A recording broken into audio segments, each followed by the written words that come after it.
Ya, hadis ke-11. Keutamaan Al-Qur'an bagi kedua orang tua pembacanya. Zuhur berapa menit lagi?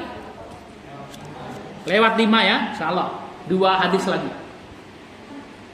An Sahal bin Mu'ad al-Juhani. Hadis dari Sahal bin Mu'ad al-Juhani an abihi, dari bapaknya. Anna Rasulullah sallallahu alaihi wasallam qala, Rasul sallallahu alaihi wasallam bersabda, "Man qara'al Qur'an," barang siapa yang membaca Al-Qur'an, wa amila bima fihi, dan mengamalkan Al-Qur'an, ulbisa walidahu tajan yaumal qiyamah, pada hari kiamat orang tuanya akan dipakaikan ya mahkota kemuliaan. Dawuhu ahsan min dawi samsi, cahayanya lebih terang daripada cahaya matahari. Fi buyuti dunya, di rumah-rumah kalian. Lau kanat fikum famadhunukum billadhi amila biha, kalau orang tuanya saja akan mendapatkan mahkota pada hari kiamat, apalagi dengan orang yang membacanya sendiri.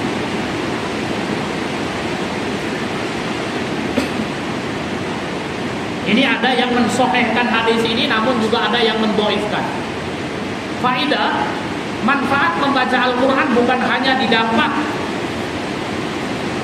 oleh pembacanya saja, namun orang tua pembaca Al-Quran akan mendapatkan manfaatnya, yaitu akan dipakaikan untuknya mahkota pada hari kiamat.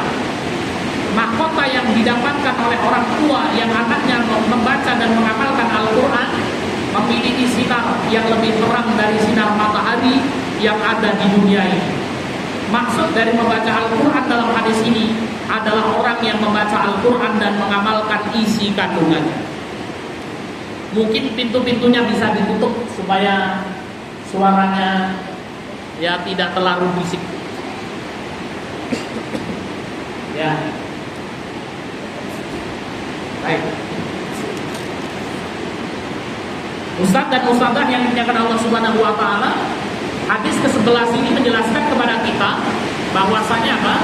Orang yang membaca Al-Qur'an, orang tuanya akan diberikan mahkota pada hari kiamat. Maka kita sering ya, kalau pas wisuda Quran itu kemudian apa? Yang diberikan oleh orang tuanya mahkota. Hadis ke-12. Orang tuanya memperoleh kemuliaan yang tidak disangka-sangka. Qala Rasulullah sallallahu alaihi wasallam, Rasul sallallahu alaihi wasallam bersabda, "Man qara'al Qur'an," barang siapa membaca Quran, wa ta'allamahu wa 'amila bihi, dia mempelajari dan mengamalkannya, ulbisa yaumal qiyamah tajan min nurin, pada hari kiamat orang tersebut akan diberikan mahkota dari cahaya, dawuhu mithlu dawi syamsi, cahaya mahkotanya memiliki sinar yang lebih terang daripada cahaya matahari. Wa yuksa walidahu hulatan, dan kedua orang tuanya diberikan mahkota, diberikan pakaian mahkota kemuliaan. Wa yuksa walidaihi hulatani, kedua orang tuanya dipakaikan pakaian kemuliaan. La yaqumu bihi dunya, ya, pakaian itu kalau dijual dunia itu tidak bisa membayarnya. Fayaqulani, maka kedua orang tua itu mengatakan, bima kusina, kenapa engkau berikan kepadaku pakaian kemuliaan ini? Fayuqalu bi akhdi waladikum al-Qur'an, dikatakan karena dulu ketika engkau hidup di dunia engkau memiliki anak yang hafal Quran. Masya Allah ya. Ini hadis yang menjelaskan orang tua yang memiliki anak yang hafal Quran, yang mengamalkan Al-Quran akan diberikan mahkota dan juga akan diberikan pakaian kemuliaan. Masya Allah. Sampai dalam hadis ini disebutkan orang tuanya heran. Ya, bima kusina ya Allah, kenapa engkau berikan kepadaku pakaian kemuliaan? Padahal ketika hidup di dunia ibadahnya biasa saja. Jangankan hafal Al-Quran 30 juz 30 pun juga tidak hafal. Namun mendapatkan kedudukan yang tinggi, diberikan mahkota dan dipakaikan pakaian kemuliaan. Kenapa ya Allah? Allah mengatakan bi akhdi waladikum al-Quran, karena dulu ketika engkau hidup engkau memiliki anak-anak yang hafal Al-Quran. Masya Allah. Hadis ke-13, karomah Al-Quran pada hari kiamat. An Abi Hurairah, dari Abi Hurairah, anin Nabi sallallahu alaihi wasallam qala, dari Nabi sallallahu alaihi wasallam beliau bersabda, yaji'ul Qur'an yaumal qiyamah fayaqul, Al-Quran pada hari kiamat akan datang dan berkata, ya Rabbi hallihi. Syafaat Quran luar biasa.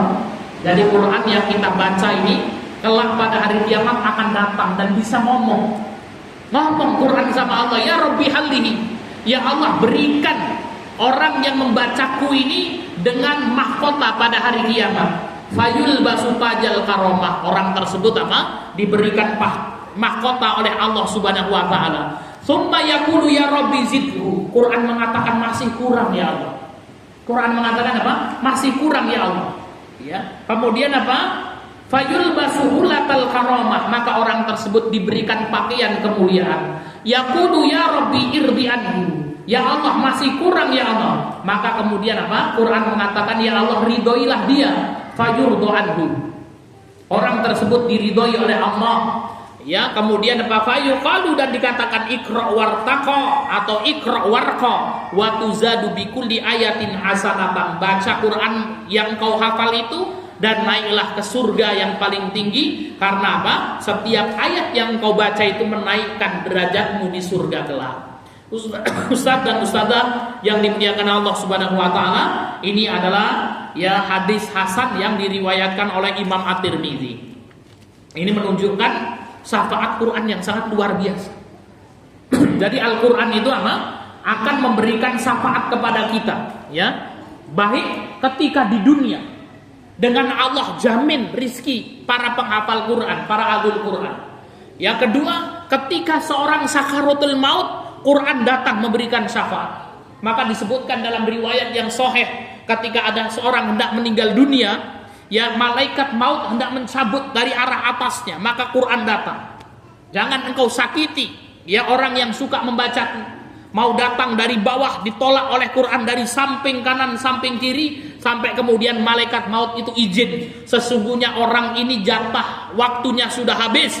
Maka kemudian apa? Quran mengatakan cabut orang nyawanya, namun pelan-pelan, jangan engkau sakiti sahabatku ini.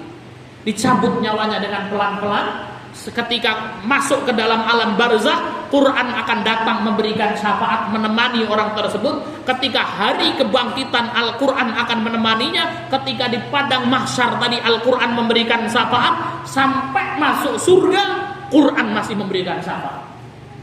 Apa syafaat Quran yang pertama? Ya Rabbi halihi fayul basu tajal karom. Ya Allah, ini muliakan sahabatku ini.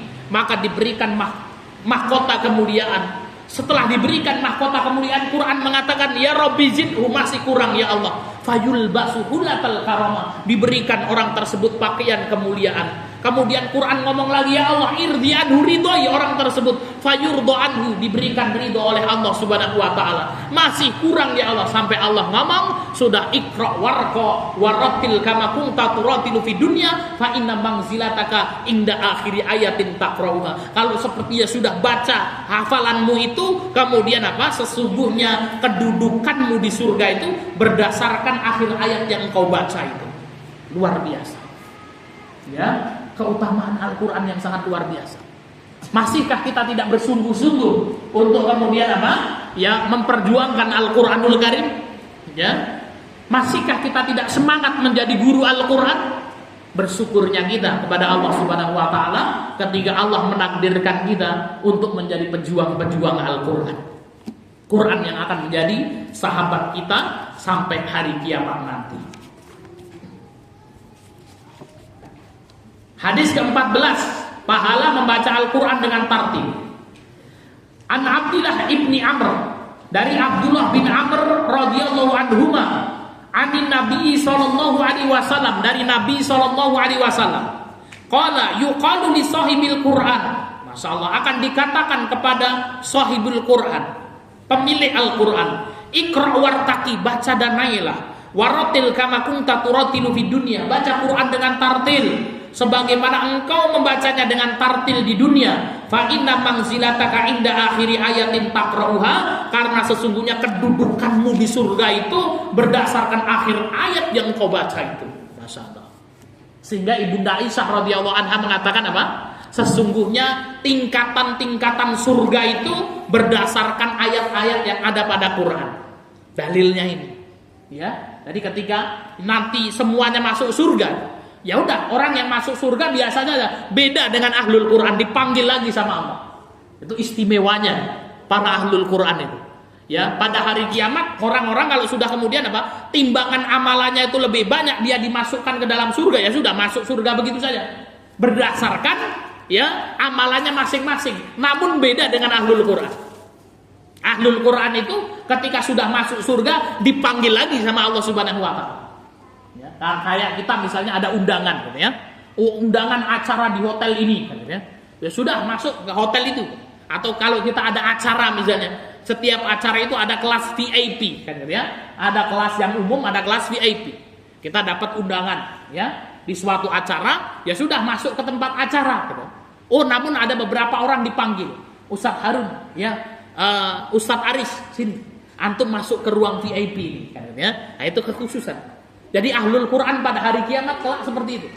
Semua orang masuk surga, ahlul Quran yuqalu li sahibil Quran, dipanggil kepada orang-orang yang memiliki hafalan Quran itu. Oh, ini sahibil Quran, dan Allah mengatakan apa? Kamu beda dengan yang lain. Apa kata Allah? Iqra wartaqi, bacalah Quran, ya. Iqra wartaqi, baca Quran, hafalanmu itu wartaqi dan naiklah. Warattil kama kunta turattilu fid dunya, dan baca Quran dengan tartil sebagaimana engkau membacanya dengan tartil di dunia. Maka di sini ada hal yang perlu kita garis bawahi, yaitu apa? Warattil. Baca Qurannya enggak baca begitu saja, namun apa? Warattil. Baca Quran dengan tartil. Kama kunta turattilu fid dunya, sebagaimana engkau membacanya dengan tartil di dunia. Yang menjadi pertanyaan, apa yang dimaksud dengan tartil itu? Ya, baca Qur'annya bukan sembarang baca, namun dengan tartil. Imam Ali radhiyallahu anhu mengatakan yang dimaksud dengan tartil itu ada dua. Ya, yang dimaksud dengan tartil itu ada dua. Yang pertama apa? Yang pertama adalah ma'rifatul huruf wa tajwid. Ma'rifatul huruf wa tajwid. Mengetahui huruf-hurufnya dan tajwidnya. Tajwid dan sifatnya lah. Itu yang pertama, tartil. Kemudian yang kedua, ma'rifatul wukuf wal ibtida, mengetahui tempat berhenti dan tempat mulainya itu di mana. Gitu ya. Wukuf wal ibtida, mengetahui tempat berhenti dan mulai. Ya. Ini yang dimaksud dengan apa namanya? Tartil. Sudah masuk duhur, Ustaz? Sudah ya? Baik, kita cukupkan sampai hadis yang ke-14 ya. Siapa di sini yang pengen ya berada di surga yang paling tinggi, angkat tangannya? Semuanya pengen ya, Masya Allah. Gimana caranya? Hafal Quran 30 juz, kan katanya. Siap menghafal Quran 30 juz? Siap apa? Ada cara yang paling cepat itu. Gimana caranya? Ingin mendapatkan surga paling tinggi, tempatnya orang menghafal Quran tanpa menghafal Quran. Bisa nggak? Bisa nggak? Mas, bisa nggak? Ustadz Harun, bisa nggak? Bisa. Caranya bagaimana? Menikahlah dengan hafidhoh yang hafal Quran 30.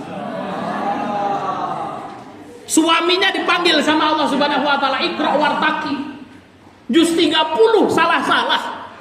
Juz 30 salah-salah. Surganya tinggi atau rendah itu, Pak? Ya rendah, salah-salah kan ya, nggak tartil. Anas sama Falak sama Kulhu saja ngapal itu. Istrinya dipanggil sama Allah 30 juz, mungkin di surga paling tinggi. Masa surganya paling tinggi tapi jadi janda? Kan nggak mungkin, Pak, kan gitu ya. Maka istri ini akan berdoa kepada Allah Subhanahu wa taala, ya Allah, angkatlah derajat suamiku itu. Maka kemudian akan disandingkan suaminya di surga paling tinggi. Ya, luar biasa. Ya, maka kemudian apa? Itu cara yang pertama. Istrinya hafal Quran nggak? Belum. Gimana caranya ini? Kalau istrinya belum hafal Quran, nyari lagi yang hafal Quran. Itu kalau berani nyari lagi. Hafidhohkan Pak istri. Ya, istrinya dihafidhohkan. Ya. Ya. Nah, Ya. Gimana cara menghafidhahkan istri? Nah, kalau ingin tahu resepnya dulu, nanti kita ngobrol. Gitu ya. Betul.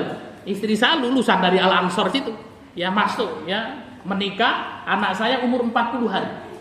Saya dudukkan, saya setting supaya menghafal Quran. Ya umur 40 hari anak saya, ya punya suami ngurusin anak itu, pergi ke halakoh itu sambil bawa anaknya, ya. Ya, alhamdulillah 2 tahun 7 bulan selesai hafalan 30 juz. Ya, 2 tahun 7 bulan. Sekarang sudah punya sanad hafaz dan syu'bah. Ya, hafaz dan syu'bah. Nah, itu ada caranya, Pak, ada triknya ya. Ya. Cari istri yang hafidhah. Kalau sudah kadung punya istri, Pak, ya enggak berani nikah lagi ya enggak apa-apa, dijaga saja. Ya, ada yang ketiga yaitu apa? Punya anak yang hafal Quran. Punya anak yang hafal Quran. Ya, insya Allah nanti kalau anaknya satu hafal Quran bisa memberikan syafaat bagi kita semuanya. Minimal kalau surga kita rendah ya didoakanlah naik pangkat dikit kan di surga kan gitu ya. Nah, jadi seperti itu ya kita harus bercita-cita Pak. Minimal dalam satu keluarga kita ada yang hafal Quran lah. Ya, dalam satu keluarga kita ada yang hafal Quran. Pak Ustadz anaknya laki-laki semuanya Pak Ustadz nggak pada hafal Quran, cari mantu yang hafal Quran Pak. Santriwati akakib banyak insya Allah ya, siap kan ya, untuk dijadikan mantu kan ya. Demikian yang bisa kita sampaikan, mudah-mudahan bermanfaat ya. Insya Allah kita selesaikan ya, selesai nggak ini Pak Ustadz sampai 13 insya Allah kalau selesai ya. Nanti kalau yang ke-20 ini hadisnya dhaif ya, nanti kita baca gitu aja. Wassalamualaikum warahmatullahi wabarakatuh.